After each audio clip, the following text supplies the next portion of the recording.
Former Biden Chief of Staff Ron Klain on Capitol Hill today and apparently did what other Biden aides refused to do before the House Oversight Committee. He actually answered some questions about Joe Biden's fitness for office.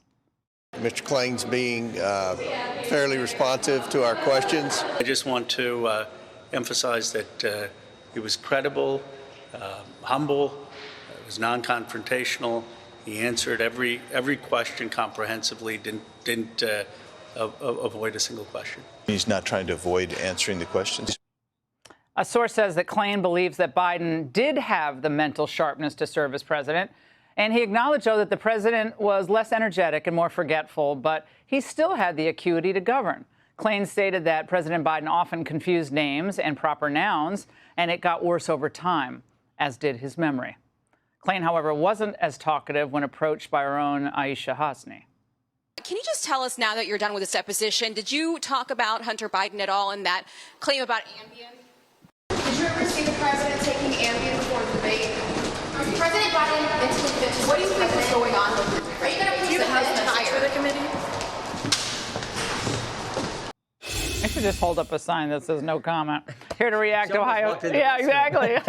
Ohio Congressman Jim Jordan. Congressman, I knew Klain back in the 90s. He's a very sharp lawyer. We were both young lawyers at the same time in D.C.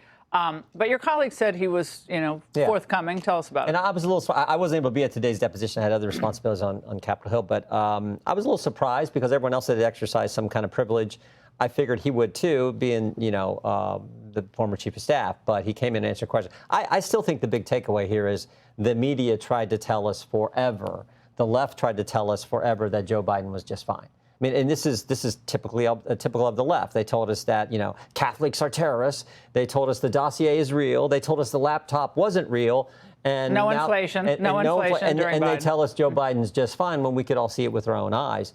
And maybe what was worse is you had people like Jake Tapper say he's just fine. And if you criticized him, oh, my goodness, look what they did to Laura Trump. I mean, what he said to her. And then, of course, after it's all done and they've lied to us for 4 years, he writes a book saying, oh, you know what, he really wasn't okay. And he makes money off of that. So that's so typical D.C., that's though, so isn't it? typical. Yeah. I always say the left has a template.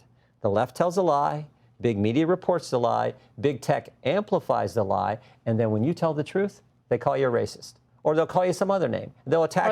Or they say, and we're going to get to this in a bit, that's old news. That's the next thing that's old news. Once it's like so obvious that they had been lying to you, they said that's old news, which is what they're trying to do with this whole Russia thing that came out this week, too. But I think short of a whistleblower coming forward. What are you guys going to get? I mean, here's what I'm going to say. I've been in town for decades, and I've been watching Republicans do these hearings. And it's fun. I like watching them. We like cutting the sound bites and putting them on the show.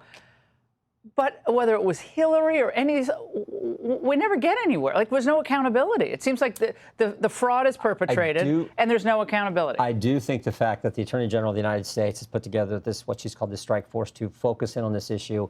And I do think Which one, the auto pen or the mental acuity or both? I'm actually now switching to the whole Russia thing on this one here. But as just one more example of all the lies we get from the left. I think on the auto pen issue, we need a whistleblower to come forward and say, Joe Biden was in the one interview and the one article. He said there was a process we had.